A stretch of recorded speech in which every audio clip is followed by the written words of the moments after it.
Welcome to the Me and D Show. where we talk about anything from stand-up to horror and anything in between. Right on, man. Good job. Right on. So today we have a special guest, and we are going to be going out to Puente Hills. That's right, on location today. Are you excited? I'm really excited, man. I am too. You ready? I'm ready, man. Let's go. Let's go. We're at Puente Hills Mall today, interviewing Ishta Comic. Thanks for being here. Really appreciate it. Great to be here, Mike. Great to be here. Okay, so tell me, what is the significance of Puente Hills Mall? Well, a lot of people might not know this, but Puente Hills Mall is where they shot the exterior of Back to the Future, like where Marty sees Doc getting shot by the terrorists. Okay. It was all shot in the parking lot here. Oh, and that's then, so cool. There's tons of scenes, and then he hops into the DeLorean and then goes to the past. Okay.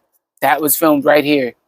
Great movie. That was a great movie. Okay. I didn't know that was shot here. That's so exciting. So we're here, right here, where they shot Back to the Future for that scene. And I think it was also in the first one, that's the exterior, and then in the second one, midway through, where Marty comes back from the future after Biff has taken the World Almanac of Records and started using it to bet on tons of sports games and stuff like that. Yes. He comes back to the mall, and like the mall is like torn down, and I think it's turned into a casino. Yeah. In that future timeline, stuff like that. That's so cool. And you have some memorabilia, right? I am quite the Back to the Future fan. Oh. I get lovely movie decals So and memorabilia cool. from Loot Crate. That's I don't know really how they know that I love this movie so much. I've gotten tons of different things from. And you've seen all of them. Oh yes, You've seen all of them. Big fan. I think it's one of the best trilogy franchises known worldwide. It is fun. I totally love those movies. But we're here today to ask the weird questions because that's just what we do. Okay. Lay it on me. Okay. Lay it on me. All right. So, what porn star would you dress up for Halloween? I know it's strange, but we want to know. We want to know. I'm not big into porn, but there is one porn star that I know, Jenna Jameson. Okay. Yes. All right. I'm going old school. Old school. I'm pretty sure she's now a mother of 8 or something like that. I don't know how they do it. But I want to say, I've never dressed up as a porn star, but I have dressed in women's clothes to get into a club. You have done that? Yes. All right. I have to. It was during Halloween. I got to know what the ensemble is. What were you dressed up as? I mean, I'm like, imagine just like me dressed in a cheerleading outfit. Like I just had a low-cut skirt. I wore fucking regular shoes and a tank top thing. I didn't put on prosthetic breasts or anything like that. Nothing like that. Pull my hair back. I've been confused for a woman on more than one occasion. Really? Yeah. It's sad. I don't understand it. So what?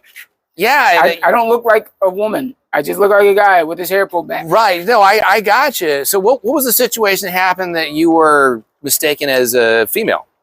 I don't know. When I was working retail, I used to work at a Bubblegum Shrimp Company on City Walk. Okay. I'm walking around folding clothes. Excuse me, miss. Excuse me, miss. I don't turn around because I'm not a miss. You're not a miss, right? So, yeah. All right. And then there was also an incident in the valley, right near Liquid Zoo, where we go do open mics every night. Yeah, we were just there last night. Yeah. I'm walking out with my friend. We're going to Saddle Ranch to go to a club. I'm dressed in khakis and a long sleeve shirt, looking like a normal guy. Sounds like a guy to me. My friend, short, stocky guy, khakis, long sleeve shirt. Get this. The cop rolls up on us and he says, "Hey, excuse me, what are you guys doing?" He pulls us over. He starts to realize I'm a guy. He thought my friend was trying to pick me up like he was a John and I was a prostitute. Oh, wow. In khakis. Yes. In khakis. Yes. Wow. And then he says he made the mistake. Oh. But he still wants to run our IDs. That doesn't make any sense to me. That makes no sense.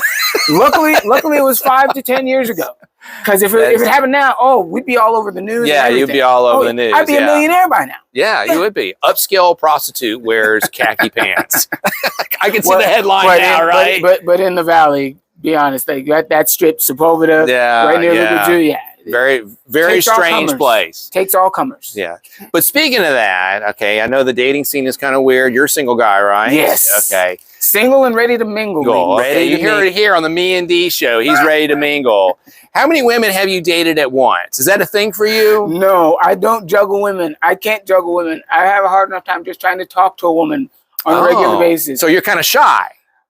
Yes, when it comes to women that I like, Okay. yes, it's like it's hard to just be like, hey, like I can talk to strangers, no problem. Once I start catching feelings, as they say, it's like so I'm turning into like the guy who has nothing to say again. Right, and a lot of people think that that's weird because we're comedians, right? And they think that we're upbeat, you know, and we're always joking all the time, but we're not, right? No. I mean, I don't really sit down and have conversations with people. I just don't, you know. But except for shooting a podcast. There we go.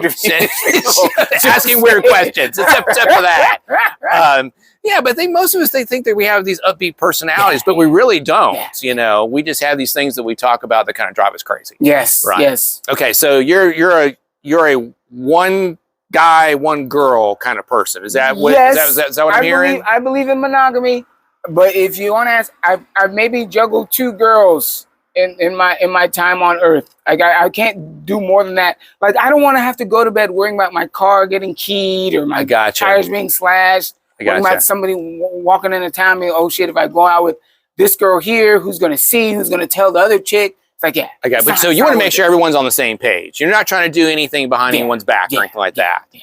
I got you. Okay, and that's kind of what the dating scene is, right? You kind of get out there, you kind of see how things are, and you're just testing the waters, right? There are people who get away with it. Like people like, yeah, I have a wife and I have a side chick or a girl on the side, and they know about each other. There's a name for that. What? It's called polyamory. You ever heard of that before? No, I heard about it. Yeah, but it's polyamory. I have a whole bit on that. I thought it was a fabric from the 70s. Polyamory. No, that's polyester. Oh, okay. That's totally different. That's totally different. Polyamory, polyester, 2 different things. Well, man. mixing of the blends, I don't know. I guess could be, you know. So next thing is just kind of curious about this is that being that we are comedians on stage, okay, what do you normally do when you encounter a heckler, or have you encountered a heckler? I knock on wood. I have not had to deal with a heckler per se. I was at a show, you know, Carol Newell. Yeah, she's great. She's great. World's best laugh. She tells me to come on down to the Baja's Grill every now and then in Koreatown. Okay. There was this guy a couple weeks back, Harlan something. He claimed to be Robin Harris is his uncle. Okay. Now I thought he was going to go up on stage.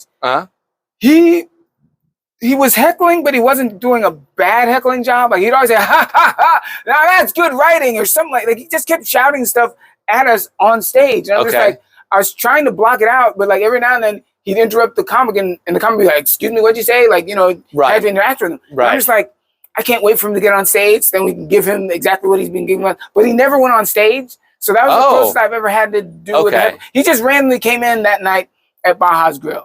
And he was there sitting down. So he was a fan, but he just wanted to give his feedback out loud. Yes. Is what he wanted to do. At every time. Now, speaking of that, I got another weird question. Would you make out with Meg, you know, from Family Guy? You know, the one that wore the beanie, you know, that was a little butch. Would you make out with her in order to headline at the Comedy Store? Would you do that? I cannot tell a lie. Yes, I would make out. You heard it here. Heard it here. You would do it. I would make out with Meg, Peter, Brian the dog, any one of those characters from Family Guy to get headline at the Comedy Store. Okay, so it's the fucking Comedy Store. So we know what the priority is here. Yes. We know where that is. Menage a trois, no problem. An animated menage a trois. Animated, maybe specific here. Yes. It's got to be not reality. It's animated. I can't handle 2 women at the same time. Gotcha. I feel like I can't give 100%. Both of them, my head would explode. But you said Peter too. So Peter, he's okay. Yes, animated. Yes. Animated. Animation is the like key Seth MacFarlane? No, I couldn't do it. No. Animated, not real. Yes. Okay. And I think that kind of wraps it up for me. But being here at Puente Hills, this is really exciting to be, you know, on the premises where they shot Back to the Future. I think that is so exciting. I'm pretty sure they shot a lot of other movies here, but I just know, like, I pressed. Hopefully, you'll get some of this on your camera. But inside, there's like a Twin Pines Mall decal and stuff like that. Okay. Like they have a little area that talks about it, but other than that, like I was living here for almost a year and a half, and I didn't know this was the mall until I walked in one day, like when I was running to a movie, and I saw, oh, Twin Pines Mall, like that's from Back to the Future. Why is that here? That's very and then somebody exciting. talked about it. I was like, holy shit, you wouldn't know from the outside. Well, thanks for answering these questions. I really appreciate it. Guys, it's me, and I'm with Ish the comic. How are you doing today? Living the dream, man. That's awesome. Hope I never wake up. Oh wait, that's a nightmare. Oh. Now, I wanted to do this interview here because this is just, you can't not acknowledge the existence of this thing. This is so cool. Yes. This is amazing. Because I remember you brought it up with my dad. So I figured if we're going to interview you a second time, we have to be here. Yes, yes. I love it. It's great memorabilia. I'm pretty sure a lot of malls, I know they're getting shut down because nobody comes to them anymore. It's just the internet, people shop online nowadays, Yeah. Yeah. but I hope this mall never gets shut down because this is like movie memorabilia nostalgia. I'm pretty sure this is going to be labeled like a movie monument or something. Probably. Knowing how California is, they're probably going to make this a national monument, more than likely. But let's get down to the questions, shall we? All right. So your first question is this. If you were in a roast battle with Amber Heard, what would be your opening line? Or in this case, opening roast? Well, to be honest, I'm a comedian. I love ribbing people. I would not say a word. I would simply buy a box of Depends, set them right in the middle of the room, and walk away. Because we all know she took a dump on somebody's bed, Johnny Depp's bed, and that is not the sign of a normal human being. I'm just saying. No, not at all. Or in this case, as she would say, I stepped on a bee. Yeah, when I heard that, I was like, all right, I'm shutting this off. I've got better things to do with my time. That was quite an interesting trial, to say the least. Okay. That's kind of interesting just because, watching it all go down, you're kind of seeing her true colors, you know what I mean? And it's just hard to ignore. Right. So here's the second question for you. All right. Have you ever participated or have performed a prank where you pants someone in public, or has that happened to you? I'd say in high school, it's happened many a time. Other than that, no, I'd never do that to somebody in public because that would just be traumatic.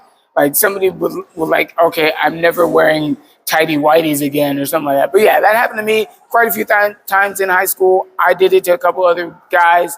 I mean, it's just what we did like in high school, It's like, it's just as common as a wet willy or getting locked in a locker. Yeah, I have a feeling you're bringing that up to anybody who's like, maybe a little bit younger now. They'll be like, what's that? What? Getting pantsed? Yeah. Really? Yeah. Because everything's so different nowadays when it comes to pranks. Like, what's that? They're probably used to getting slapped. Yeah. Like a slap prank. Hey, you just walk out slapping like, hey, I love you too, man. Yeah. That's the stupidest thing ever. How that was a trend, I don't know. I don't know at this point. What is the worst walk of shame experience you've ever had? I gotta be honest. I don't have that much success with the ladies. So I've never had to take a walk of shame when it comes to having sex because I don't have sex. There you go. Cat's out of the bag. But I have had to make a walk of shame when it came to, like, let's say I'm at a club and I would approach a group of women and be like, hey, would you like a dance or some shit like that? And she'd look me up and down and be like, and then walk off. And then I'm like, I got to walk back to my friends like everything's okay when even though I know they saw me just get shot down. So that's my walk of shame. This is going to be a weird segue. Okay. But what was your favorite candy as a kid? Well, my favorite candy as a kid would have to be that Fun Dip triple pack. And with the white fucking stick. Oh my God. I used to eat that like crazy. And another thing I used to eat like crazy, Flintstones vitamins. Yeah, I just used to pop them like crazy, dude. I don't understand what was my addiction with those. And also, the Kool-Aid powder that you mix with water for like quarts and quarts of fucking Kool-Aid, I just eat it.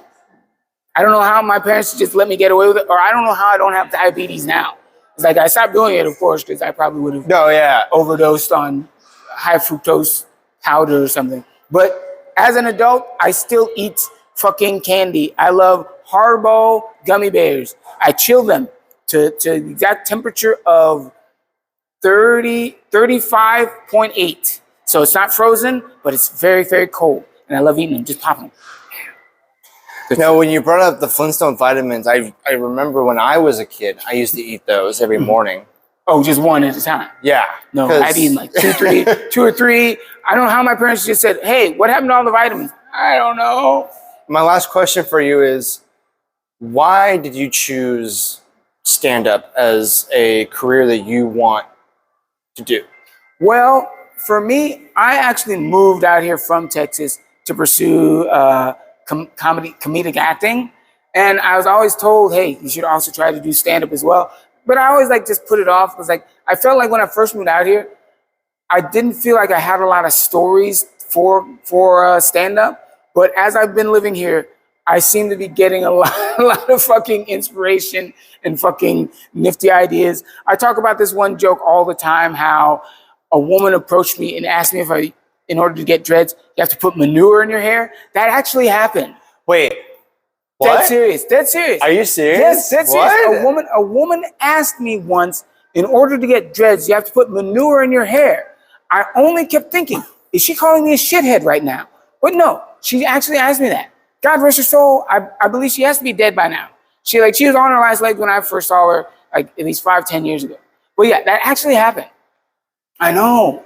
And this was before I was doing stand-up. So it's just fucking coming out, inspiration just coming out everywhere. And then it's like, you know what? I'm going to talk about this one day on stage. And that's literally in my act, anytime I do stand-up. I know. Sad and education. Well, I guess you could say that, but it's more of huh?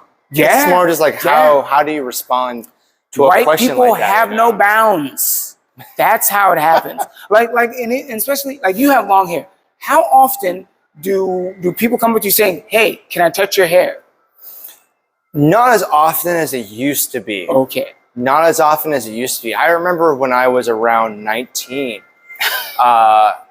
This was when I first started working at Universal. Uh-huh. A lot of the guests thought I was a woman because I was clean shaven, all that stuff, and long hair. And of course my back turned. Everyone's like, "Oh, she looks great." I turn around, like, "Oh."